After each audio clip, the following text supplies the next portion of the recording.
Ang DSWD ang ahensya ng ating pamahalaan na responsable sa protection ng social welfare rights ng mga Pilipino sa pagtataguyod ng social development. Kaya panuurin po natin at alamin ang iba pang mga programa ng ahensya mula mismo kay Secretary Soliman.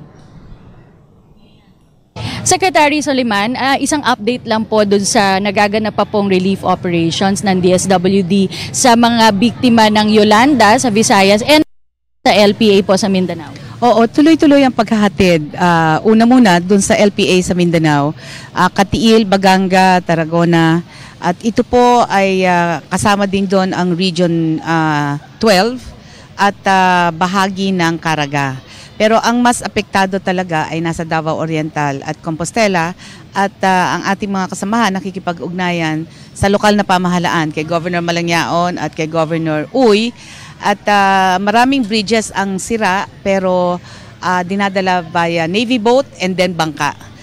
Doon naman sa Yolanda, tuloy-tuloy din ang ating binabilisan doon paglipat ng mga pamilya mula sa tents, Bisaya na yun, papunta sa mga bunk houses na natapos na. Ma'am, yung pong mga pagbibigay natin ng tulong dun sa mga Yolanda victims, hanggang kailan po tayo mamimigay sa kanila ng relief goods at maging yung cash for work? Oo, Kathy, ganito yon at magandang pagkakataon na ipaliwanag kasi mayroong nagsasabing ihihinto na daw. Ang pagbibigay ng food pack na ngayon ay 25 kilos of rice and 25 pieces of canned goods noodles para sa loob ng 10 hanggang 14 na tuloy-tuloy na ibibigay sa lahat ng pamilyang nangangailangan pa.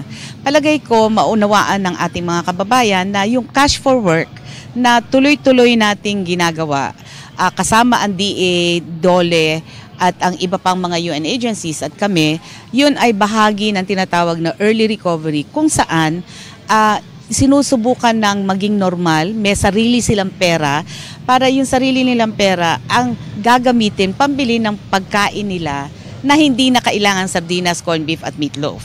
So, yung mga nangangailangan pa, lalong-lalo na yung tinatawag naming vulnerable families, no? Yung may pamilyang may kapansanan, may senior citizen, may mga maliliit na bata, may buntis na nanay, tuloy-tuloy yon hanggang makatayo sila sa kanilang sariling paa.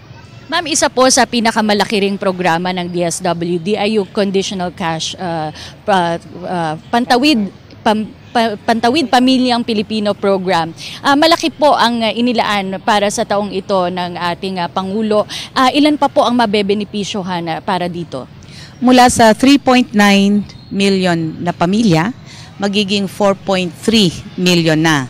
At ang pinakamahalaga, inaprubahan ito at ng ating mga lehislatura na magkakaroon tayo ng extension. Up to 18 years old na ang ating tinutulungan para nang sa ganon makatapos ng high school.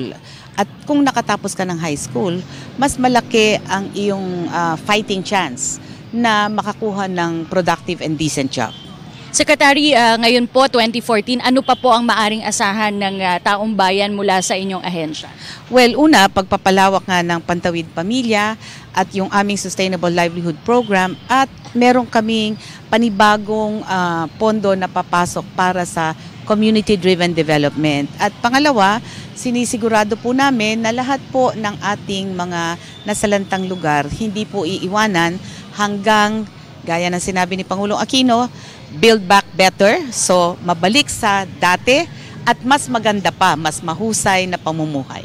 Mensahe nyo na lang po sa taong bayan ngayong sineselebrate ng DSWD ang inyong anibersaryo. Kami po ay 63 years old, pero gaya nga ng sinabi ni Father Faraon kanina, yung 63 ay matanda.